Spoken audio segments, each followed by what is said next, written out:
17 वर्षाचा प्लॉट आहे हा. जवळजवळ 12-13 एकर प्लॉट आहे. वर्षातून फक्त 2 वेळाच बेसल डोस भरला जातो. पण यांनी मर रोगावरती खूप चांगलं नियोजन केलं, त्यामुळे 17 वर्षापर्यंत प्लॉट टिकू शकला. आपले जुने खोडच दिसत असतील, हे जे सगळे खोड जर दिसत आहेत जुने खोड, त्यामुळे मर रोगावरती आपण चांगलं काम केलं पाहिजे, निमॅटोडवर काम चांगलं काम केलं पाहिजे.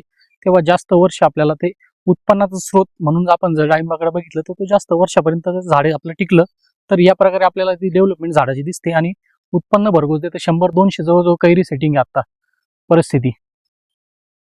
तर आपणही आपल्या प्लॉट रोपं घेताना पहिली गोष्ट काळजीपूर्वक घ्या. वर्षातून 2दा घुटी बांधलेल्याचे रोप घेऊ नका. वर्षातून फक्त जे घुटी एकदाच बांधतात त्याचे रोपं घ्या किंवा टिश्यू कल्चर घ्या. पण मग नियोजन जर चांगलं असेल तर 100% आपल्याला या पद्धती 17 वर्षापर्यंत आपण डाळिंबाचं अमर्यादित उत्पन्न घेऊ शकतो. आता बाजार 200+ बाजार आहेत चालू डाळिंबाला. आपणही करू शकता, पण नियोजन जर योग्य असेल तर. त्यामुळे अगोदर नियोजन 1 वर्ष अभ्यास करून जर शेती जर चांगली केली तर या पद्धतीत आपली 100% आपला पण प्लॉट या पद्धतीचा येऊ शकतो.